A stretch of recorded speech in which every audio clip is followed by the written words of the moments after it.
नमस्कार दोस्तों, welcome back to PW ज्ञान कोश। दोस्तों, एक बहुत ही गजब की अपडेट आई है। जनवरी 2024 की बात है जब यूनाइटेड स्टेट्स के secretary of state Antony Blinken जो हैं वो सऊदी अरब के विजिट पे आए थे और उनकी मीटिंग होती है सऊदी अरब के जो क्राउन प्रिंस हैं मोहम्मद बिन सलमान उनके साथ में।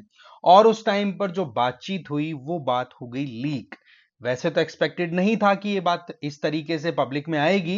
अभी भी सऊदी अरब ऑफिशियल्स के द्वारा ये बात को डिनाई किया जा रहा है कि ये गलत बात है, बट ये बात बड़ी गजब की है। इनके द्वारा ये जो रिलीज हुई है रिपोर्ट, इसके हिसाब से अगर देखें तो इसमें साफ साफ ये कहा गया है मोहम्मद बिन सलमान के द्वारा कि he doesn't personally care about Palestinian issue. तो ये बात आप समझ लो कि मुस्लिम वर्ल्ड के लिए कितना ज्यादा एक तरीके से सनसनी फैला देने वाली है। अब ये बात जो है वो यूएसए बेस्ड एक कह सकते हैं कि न्यूज एजेंसी है द अटलांटिक, उसके द्वारा क्लेम की जा रही है। और वो कह रहा है, वहां से ये बात निकल के आ रही है कि जनवरी में ये जो मीटिंग हुई थी ये सऊदी अरब की एक सिटी है जिसका नाम है अल उला। नाम याद रख लेना भाई, अल उला। यहां पर ये मीटिंग हुई थी और इस मीटिंग के दौरान यहां पर एमबीएस ने अपनी तरफ से अपनी पर्सनल ओपिनियन दी थी कि मुझे कोई फर्क नहीं पड़ता पैलेस्टीनियन इशू को लेकर के। बट वहीं पर इनके साथ में और ज्यादा डिटेल में बातचीत हुई, तब इनका एक स्टेटमेंट जो निकल के आया वो क्या था कि देखो, मेरे देश की 70% से ज्यादा जो पॉपुलेशन है वो मेरे से भी छोटी है। और देखा जाए तो उन लोगों ने कभी भी पैलेस्टीनियन इशू के बारे में कभी जाना ही नहीं। ये तो अभी रीसेंट कॉन्फ्लिक्ट जो स्टार्ट हुआ है, हमास ने जब अटैक किया इजराइल के ऊपर अक्टूबर 2023 में, तब से ये मुद्दा हाईलाइट हुआ है। तब से उन लोगों को थोड़ी बहुत बातें पता पड़ने पड़ रही है, नहीं तो पैलेस्टीनियन इशू के बारे में तो लोगों को पता ही नहीं है। फिर आगे बातचीत हुई कि आपका पर्सनल ओपिनियन क्या निकल के आता है। ये सारी बात जो है ये कोट किसने किया? अटलांटिक एजेंसी ने। अब यहां पर आगे बात बढ़ती है तो इनके द्वारा ये कहा जाता है कि देखो, अगर मेरे से कोई पूछे तो मुझे तो कोई फर्क नहीं पड़ता, बट मेरे देश के जो लोग हैं ना उनको असर पड़ता है, क्योंकि अल्टीमेटली इस्लाम एक कॉमन इशू आ जाता है, एक कॉमन पॉइंट निकल के आता है। अब यहां पर मुद्दा क्या निकल के आ रहा है कि अभी तो इजराइल के साथ में अरब कंट्रीज का एक अकॉर्ड चल रहा है। अब्राहम अकॉर्ड का नाम आपने सुना होगा, जिसके चलते बहरीन, यूएई, इन लोगों ने इजराइल के साथ अपने रिलेशनशिप को नॉर्मलाइज करने के एफर्ट किए।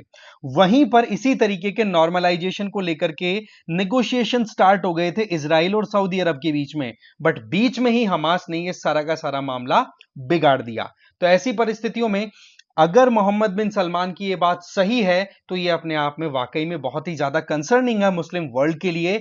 और वहीं पर अगर मोहम्मद बिन सलमान की पर्सनैलिटी को हम एनालाइज करें ना, तो आपको एक चीज तो क्लियर समझ में आएगी कि ये एक प्रोग्रेसिव पर्सनैलिटी है। ये कभी भी अपने देश को आगे ले जाने से मतलब दो बार नहीं सोचेंगे अपने देश को आगे ले जाने के लिए।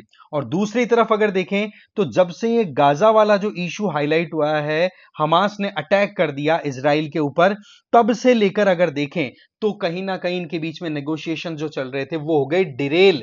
पर इन बातों को, वही मैंने कहा आपको, इन बातों को लेकर के सऊदी अरब ऑफिशियल्स ने बिल्कुल किनारा साध लिया, बोला कि ये बातें बिल्कुल झूठी है। वहीं दूसरी तरफ इस स्टेटमेंट के आधार पर हम देखें जो ये अटलांटिक ने कोट किया है, तो ये कहा गया कि सऊदी अरब के जो क्राउन प्रिंस हैं वो शांति चाहते हैं कि भाई शांति स्थापित हो, जिससे कि प्रोग्रेस इंश्योर की जा सके। क्योंकि सीधी बात है, बिजनेस पे फोकस करना मेन प्रायोरिटी पे रहता है अगर यूएई, ओमान, सऊदी अरब जैसे अगर कंट्रीज की बात करें। वहीं पर अगर पैलेस्टीन के मुद्दे की बात उठाए ना, तो आपको ध्यान देना होगा कि 1947 से लेकर आज तक के हालात कितने बदल चुके हैं। कि जहां पर जूस को इतनी सी टेरिटरी दी गई थी, बट इनको सर्वाइवल को लेकर के बहुत सारे सवाल उठाए गए। तो जो अरब मुस्लिम्स हैं उनके द्वारा अटैक बार बार किए गए। ऐसे में ज्यूज ने डिसाइड कर लिया कि हमारे पास में सर्वाइव करने का एक ही तरीका है, दैट इज टू फाइट। तो ऐसे फाइट करते करते आज हालात ये हैं कि ये ग्रीन वाला जो एरिया है जो कि आपका डेड सी के वेस्ट बैंक की तरफ लोकेटेड है, इसलिए इसको वेस्ट बैंक बोल देते हैं। वहां पर थोड़ी बहुत अरब पॉपुलेशन कन्फाइंड है, और ये गाजा स्ट्रिप वाला एरिया है वहां पर थोड़ी पॉपुलेशन कन्फाइंड है। अब गाजा वाले में तो आपको पता है इजराइल ने वैसे ही डिसाइड कर लिया कि पूरा नेस्त नाबूद कर देंगे। रही सही में ऊपर की तरफ लेबनान लोकेटेड है, तो लेबनान से भी हिजबुल्लाह ने अटैक कर दिया, तो लेबनान के भी सदर्न पोर्शन को बिल्कुल खत्म करने पर इजराइल तुला हुआ है। और इन सब के पीछे खड़ा कौन है? ईरान। अब आपको एक लिंक यहां पर समझ में आ सकता है कि क्यों यहां पर सऊदी अरब की तरफ से अगर यह बात बोली गई तो क्या कारण हो सकता है। सबसे पहला कारण तो है कि इन सबको हवा कौन दे रहा है? ईरान। आपको पता है वेस्ट एशिया में अपनी इस्लामिक डोमिनेंस को लेकर के सऊदी अरब और ईरान के बीच में वैसे ही कॉन्फ्लिक्ट है। रही सही में ईरान शिया कम्युनिटी वाला कंट्री है और सऊदी अरब सुन्नी, तो शिया सुन्नी का कॉन्फ्लिक्ट भी इनके बीच में आता है। और फिर सबसे इंपॉर्टेंट चीज ये कि सऊदी अरब जो है वो कहीं ना कहीं यूएसए का अलाई कंट्री है। यूएसए के साथ में अच्छी खासी उठ बैठ इसकी रहती है। वहीं पर इजराइल की बात करें तो इजराइल का भी कनेक्शन बहुत गजब का है यूएसए के साथ।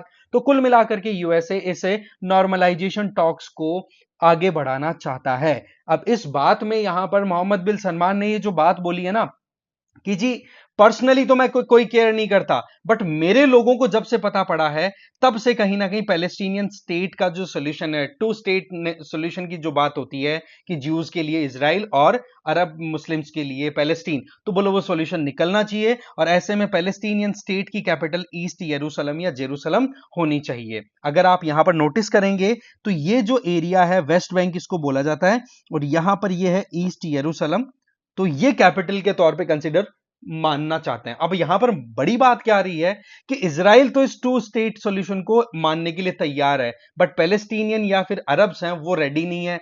बट वही चीज है कि बार बार इजराइल को पोक करने के चक्कर में ये जो एरिया है जो पहले बहुत हद तक पैलेस्टीनियन के अंडर में था वो आज इजराइल ने ग्रैब कर लिया। अब ऐसे में एक बात तो यह आती है कि इस समय पर ये बाकी कंट्रीज जो हैं, अब ईरान है वो भी देखो behind the curtain he support कर रहा है हिजबुल्लाह हमास, इनको फ्रंट में नहीं आ रहा। और दूसरे जो अरब कंट्रीज हैं वो भी सपोर्ट में नहीं आ रहे हैं। इसके पीछे बहुत बड़ा कारण क्या है कि देखो पहले भी जब कॉन्फ्लिक्ट्स हुए थे तो ये जो जॉर्डन कंट्री है ना, यहां पर आप देखो तो जॉर्डन के अंदर आप क्या देखते हैं कि बहुत सारे पैलेस्टीनियंस को शरण दी गई थी जॉर्डन के द्वारा। जॉर्डन की अगर डायनेस्टी की बात करें तो मोहम्मद साहब के ही सक्सेसर्स हैं वो लोग, तो उन्होंने एक तरीके सपोर्ट दिया। बट पता पड़ा कि जॉर्डन में ही वो लूट मार करने लग गए। अब क्या हो रहा है, इस लूट मार से बचने के चक्कर में ये जो फेंसिंग मैंने दिखाई है ना यहां पे, ये 5 लेयर फेंसिंग तैयार की है इजिप्ट में। इजिप्ट ने क्यों? यहां पर आप नोटिस करेंगे, 1 सेकंड में एकदम क्लियर मैप पे आ जाऊं।